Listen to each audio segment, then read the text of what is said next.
Assalamualaikum sahabat, selamat pagi semuanya saudaraku.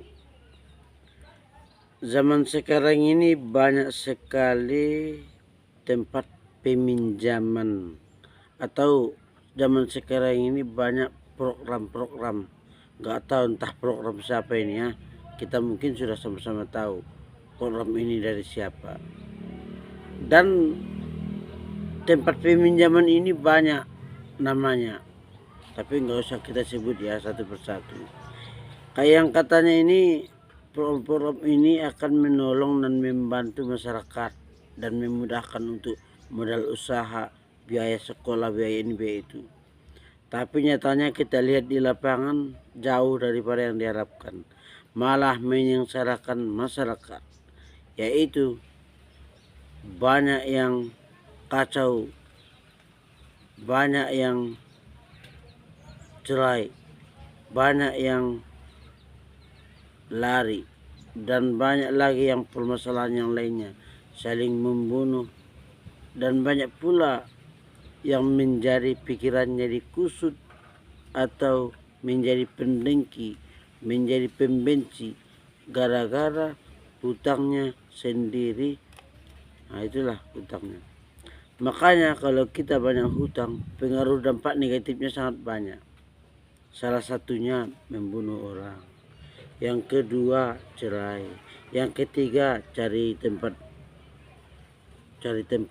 tipuan yang mau ditipu. Terus hati kita menjadi kusut, ingin membenci orang terus, pendengki. Kadang-kadang orang itu tidak bersalah, tapi seolah-olah bersalah. Kita lihat ada aja kesalahan orang, padahal orang itu tidak bersalah. Kadang orang itu tidak bikin perangai, tapi kita selalu ingin membenci, mendengki. Ada yang nampak kesalahannya, apalagi kita bikin perangai. Ini masalah hati karena pengaruh hutang tadi. Hati menjadi kusut, pendengki jadinya. Ya, orang yang tidak punya salah nanti kita tuduh itu salah. Inilah salahnya, serba salah. Karena hati kita sudah gelap tadi gara-gara pengaruh utang. Makanya hati-hati dengan utang. Makanya di agama itu kalau hutang itu sama seperti bangkai, berulat. Yang namanya bangkai itu akan dijauhi orang, busuk, berbau busuk. Makanya kalau kita, semua orang punya hutang, tapi jangan sampai membuat hati kita kusut, menjadi pembenci, menjadi pendengki. Dikit-dikit salah.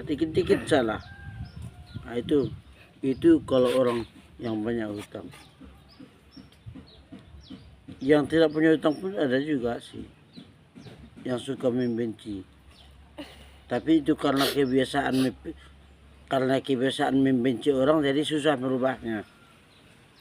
Ketenangan itu enggak ada karena sudah lama dalam hati itu membibit rasa pembenci, pendengki. Susah, itu penyakit, dan orang tidak akan membalas itu. Ketika ada orang berbuat jahat, orang tidak akan membalasnya. Tinggal lagi kita yang berbuat jahat ini, kita sendiri yang berhasil mengalami siksanya sendiri. Batin kita tersiksa gara-gara kita membenci. Makanya lebih indah kita tenang, diam, bercanda, bicara serius, oke. Jangan sampai membenci. Kalau kita tanamkan kebencian dalam hati kita, tidak akan selesai. Kita sendiri yang tersiksa. Kita menolong orang, mengharap imbalan. Kalau yang namanya mengharap imbalan, itu namanya menanam saham, bukan menolong. Yang namanya menolong itu ikhlas, tidak mengharap imbalan. Kalau mengharap imbalan, itu menanam saham, dan itu akan membuat Anda kecewa ketika Anda menolong orang. Kalau Anda mengharap imbalan, Anda akan kecewa. Ketika Anda ingin dipuji, Anda akan kecewa. Makanya biasa-biasa aja. nggak usah memaksakan orang untuk suka sama kita, memaksakan orang supaya ingat atas pertolongan kita, nggak usah. Kalau memang niatmu karena lillah, karena Allah, menolonglah. Tapi karena niat untuk mengharap imbalan, nggak usah lillah. Itu namanya kan menanam saham. Begitulah. Jadi program-program ini membuat kerusakan dan membuat pengacauan. Banyak sensitif di dalamnya. Jadi kita jauhi kalau kita tidak sanggup. Bagi yang sanggup boleh silakan lanjut. Itu harus kita pahami. Gak tahu untuk program siapa ini. Jawab saja. Makasih.